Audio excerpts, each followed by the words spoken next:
Good evening, campers, dreamers, and babysitters, and welcome to December to Dismember, episode 3. Alrighty, I hope everybody's Christmas season has been good to them. We've had a lot of good flicks and a lot of good times.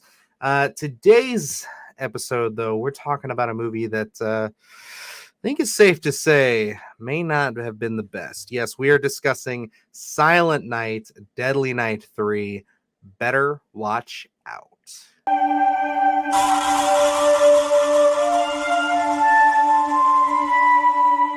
Maybe this should have been titled Silent Night, Deadly Night 3, Better Off Dead. Yes, This easily fit could have right ended up in. on there.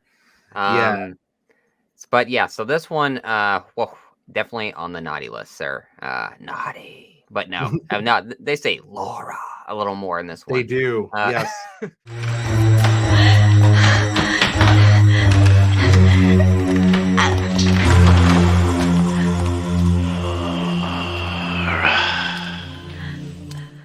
So this one, I didn't know what to expect going in any of these, but me and you talked about the first two, and then kind of spitballed maybe some ideas for 3 of where they could go. I don't think either of us were prepared the avenue they went down for number 3 here.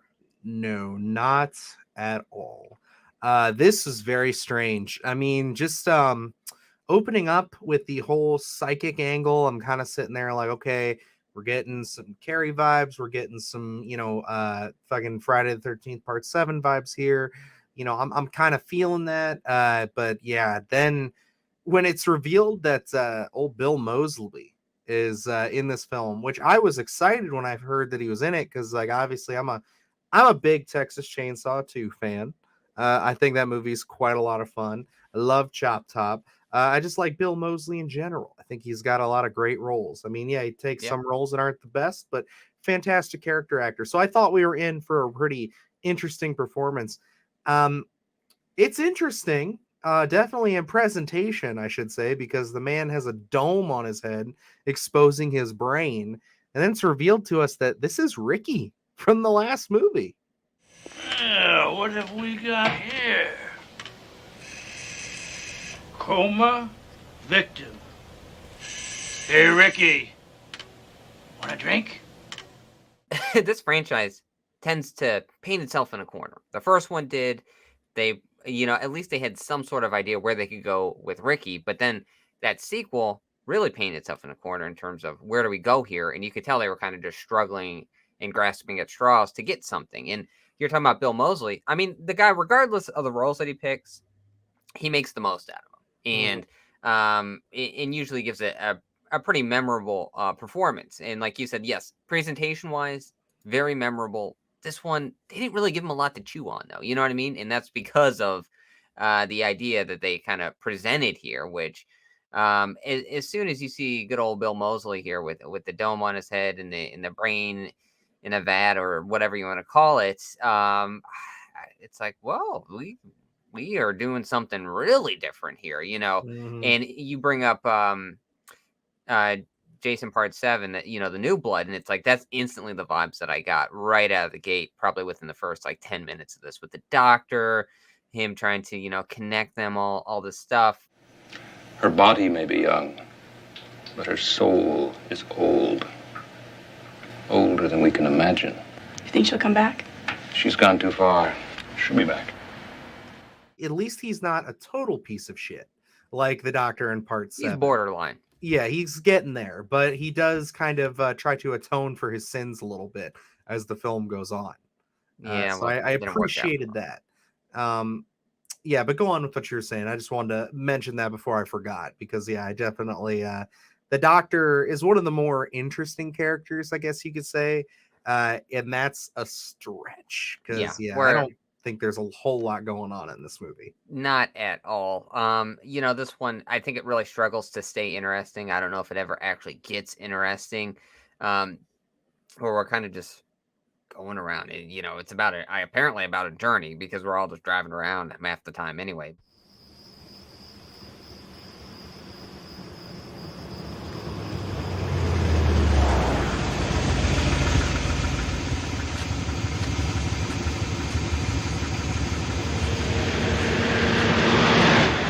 Hey, Merry Christmas, buddy. Hop in.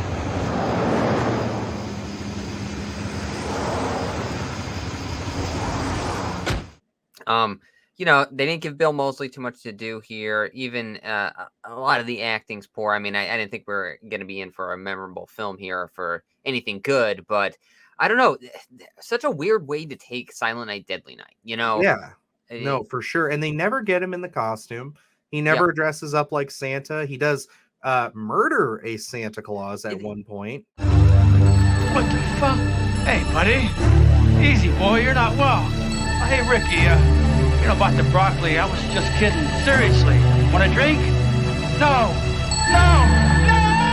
And that's where I thought they were going at the beginning of this, where the Santa Claus shows up, and I'm like, oh, this is how he's going to get his outfit. And then it's like, nope, he just murders him. And then we go along with, is he in a gown? No, he switches, doesn't he? Yeah, he does. He that guy on the road.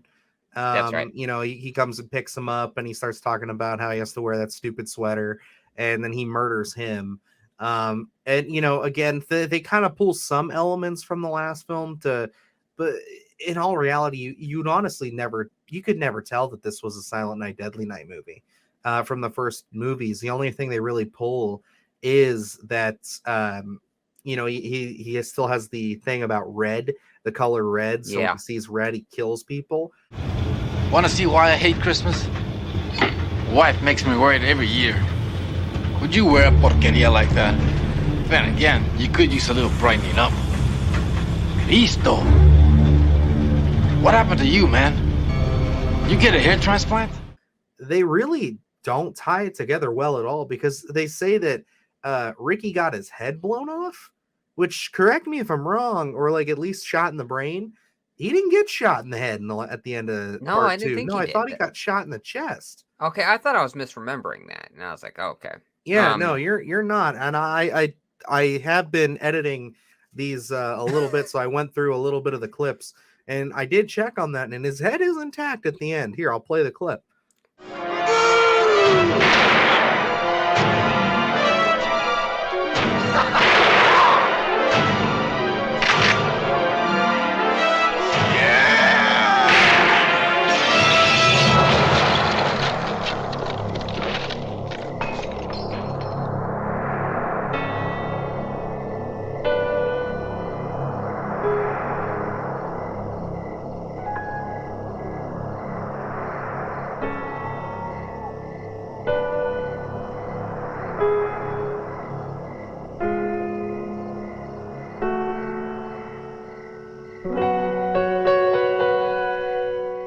But I was very put off by that.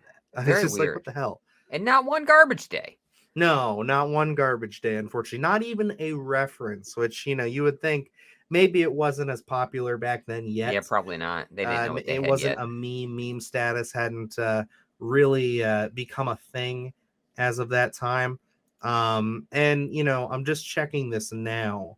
And it's kind of interesting to me that this movie, so Silent Night, Deadly Night 2 comes out in 87, and this one, there's about 2 years between, so this one comes out in 89. Okay, so the New Blood was out in 87. I believe so. Yeah. So you could definitely see the inspiration where they were getting that. They were trying to pull some stuff from modern horror. I think overall too, one of my biggest complaints with this is it's really hard to tie this to Christmas. I mean, Absolutely. they It say doesn't it's even Christmas. feel like Christmas. The most it feels like Christmas is when they're at their grandma's house. Yeah. And it's like, even before they get there, it's all the scenes with her where she's making dinner and, walking around and stuff like that. I was, I thought like that's where things got a little interesting for me.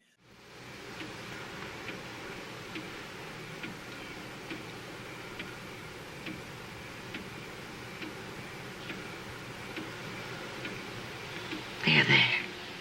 You don't have to thank me. But then that just ends up being real boring, in my opinion. She hands And him a red her present. death is off screen, isn't it? Don't they? Yes.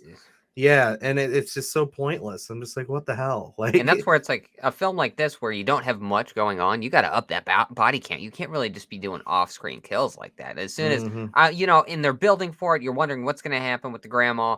And you're waiting for it, and then like as soon as we get that, wide shot of the house and her screaming, I'm like, really? They really just did not You pull that one know, off. now that I'm thinking about it, I think every kill in this movie is off screen. Did the brother die? I cannot Not tell. really. Maybe not. I think they were saying that he has a chance if they get him to a hospital. I Is that what that remember was? them Okay. saying that at the end. But the nurse, you see the aftermath of. Yes. Yeah. The guy who gets the clothes from, you just see him laying in the Yeah. road. Yeah. The dude who was talking to his girlfriend on the phone with the Santa Claus hat, you see his head on the desk. You never see a kill, I don't think, in this movie, because even the girlfriend, what was her name, Jerry, Yes. Yep. was it? She just I gets believe pulled so. under the bed, and then she comes and finds her body. So it's just kind of like I don't think they show a single kill on screen, which is so weird. Maybe Well, they're actually, scrounging that's a for lie. budget. The doctor, they do show him getting stabbed in the stomach. That's right. And what about Christmas? Santa Claus.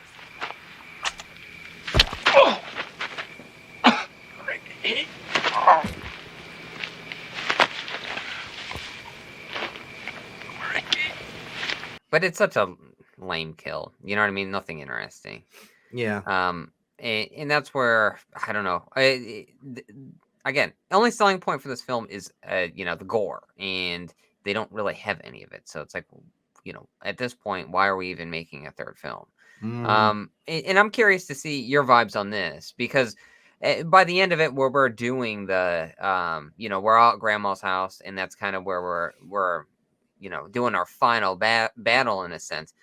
I got the vibe that they were really trying to turn this into a slasher, like how Michael Myers or Jason, he's getting shot, he's getting back up, he's walking slow, and stalking everyone, which was never necessarily the way that I felt about the first two films, where Ricky and Billy were really going out and doing their own thing. They weren't doing too much stalking. They were just, chopping people up with axes. They were on a mission, man. Yeah. They were ready to go. Where now, and I think that's where it's like, now he's like a brainless zombie, really kind of going out just to kill and getting back up after being shot, several times. It's like, well, I feel like I don't know if that was their intention with this, is to try and make it some sort of tangible slasher where it's like, oh, we can just keep bringing him back and it's not really going to matter. I didn't know if those were the vibes I was getting for like the last 20 minutes of this film. No, I agree with you there. Yeah, that was it is very much them trying to emulate. I feel like that, especially Halloween like vibes. They even referenced the boogeyman at one point, and I thought, okay, that's cute. But then you're right, but like they do a terrible job of selling it, because Absolutely. when he busts his hands through the door and then they stab him, and everybody just stands in the doorway, just further away from the door. Nobody seems at all like, oh my God, that was fucking crazy. Everybody's just kind of talking like, oh man, what are we going to do? We got to figure this out. Are you okay? He almost killed her. It's not her he's after. You know this guy, Laura? If we stay here, he'll kill us all.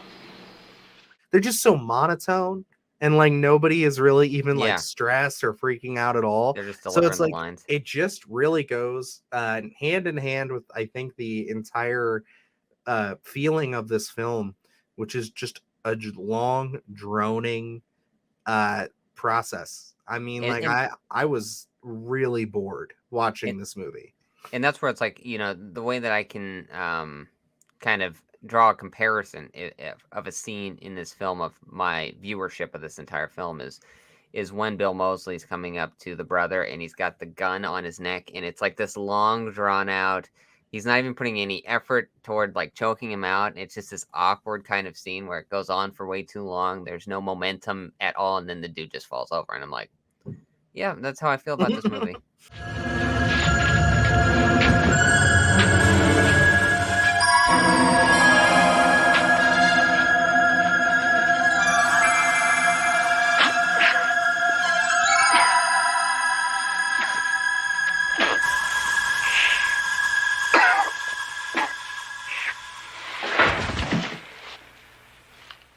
you can really feel just the deflation of this series right here. They Because had no idea where to go. like we said, the first one, legitimately, now that I've sat with it for another couple weeks here, Christmas horror classic. I mean, genuinely funny moments, genuinely disturbing moments. I could see myself owning that on Blu-ray, watching it every couple years, kind of thing. Easily with the follow-up of number 2, at least the last 40 minutes. Because it's just like I think that movie is hysterical. Again, it's got some really funny moments. As far as genuine horror, not really, but I think everything is just so outlandish and wild, and that performance is just so iconic that like I really see myself throwing this on with friends and watching it and saying like, guys, you got to watch how weird this movie is. I don't see myself watching this again. Like No. you would have to really twist my arm to watch this again. Maybe in a couple of splatterthons from now, we can revisit this as a Better Off Dead. But like, yeah, I don't know, man. I would really have a hard time. You'd have to really convince me to sit down and watch this because this was slow. This was honestly, there was nothing left here in the franchise by 3 in terms of the Ricky and Billy storyline. Where it's like the second one, we talked about it. You kind of lay down the whole budget and lack of budget and why they did what they did. Where at least the last 40 minutes that film gets going, and if we would have shaved down and maybe just did a recap for 5 minutes of the first part of that film, just 5 minutes, and then we got going with a full on Ricky story, I think that film, you could be talking about at least is an adequate sequel, whereas this one is a full entire film. I mean, they do some flashbacks, but nothing like to the extent of the second one. But this is a full length original film in a sense, and man, there was just no good idea left here. So I do know what the next 2 that we're gonna do are kind of standalone stories that don't really pertain to any of the original stuff, which is, man, that's what they should have did with this one. Honestly, there was nothing here. I'm more excited to see what those 2 bring at this point. I kind of anticipated this being a standalone story. That's what I thought it was, just from like the imagery that I had seen. But no, it was a shock to me when they were like, no, this is a direct sequel. So I'm very curious to see as we go along here. Yeah, I guess that's going to wrap us up here for Silent Night, Deadly Night 3. Probably not making your holiday horror list. Watch at your own leisure, but watch with caution because it's not very interesting. The worst sin a movie can commit, especially a holiday horror, is to be boring. And that is what this movie was. Yeah. You got any closing thoughts on this one there, Luke? Honestly, not much here. This is a really rough watch, especially tying it into those 2 originals. It just doesn't work. I mean, the background here, the picture we have, I mean, it's about as gory as it gets, to be honest. You can't even really hang your hat on a lot of gore or anything like that here. Like we said, and Dylan was kind of going through, a lot of the stuff is off screen. So it doesn't really hit in that sense. You don't really get a great performance from Bill Moseley just because of... it's such a waste, man. Yeah, he's got so much talent. And it's like they could have really did something interesting here, especially kind of explaining, if Ricky had been in the hospital for years upon years and explaining the difference in appearance because he's been in a coma for so long and everything, I would have bought it. Just to get a wacky performance from Bill Moseley would have been a lot of fun, but they don't make use of him at all. That's why this should have just been a standalone film. When you look at the cast, it's like, just do something with Bill Moseley being obsessed with Christmas or something. Man, make him one of the kids in the orphanage. It's all the Santa shot. I don't care, but it just keeps moving on from kid to kid in that damn orphanage, and they all just keep getting traumatized by these killer Santa Claus. It's like, let's go. And go. I honestly thought maybe the blind girl was like someone either from the orphanage or she got the box cutter or something, like, you know what I mean? Like, I thought they were going to tie it in some aspect, and it was just like, nah, she's just some random blind girl. It did run through my mind that it was Box Cutter Girl for like 5 minutes there, and then I was like, no, we're not going down that at all. It would have tied it in. There would have been a little bit more connection there, but no. Unfortunately, that's what they decided to do. But alrighty, guys, yeah. So just another day or so until we hop into Silent Night, Deadly Night Part 4, where we'll be talking with you guys again here on December to Dismember. But other than that, definitely take a look at our social media at Splattercast to keep up with all the latest and greatest, as well as all the stuff we got going on the channel. Lots of fun videos. We had a review for Violent Night earlier this month, the Mean one, and as well as Christmas, Bloody Christmas, all out on the channel right now. You can check those out at your leisure as well. If you've just stumbled across us now, we have reviews for Silent Night, Deadly Night Part 1 and 2 up already. So we got a lot more. Spirit. Yes, we got a lot more stuff coming to you guys as we get closer to the 25th here. A lot of fun things going on. We are still taking this Silent Night, Deadly Night journey. And I'm excited to see what happens when we change a little bit of pace here and really step away from the Killer Santa Claus angle. I'm excited for it. Lots of gifts and gore here on Splattercast.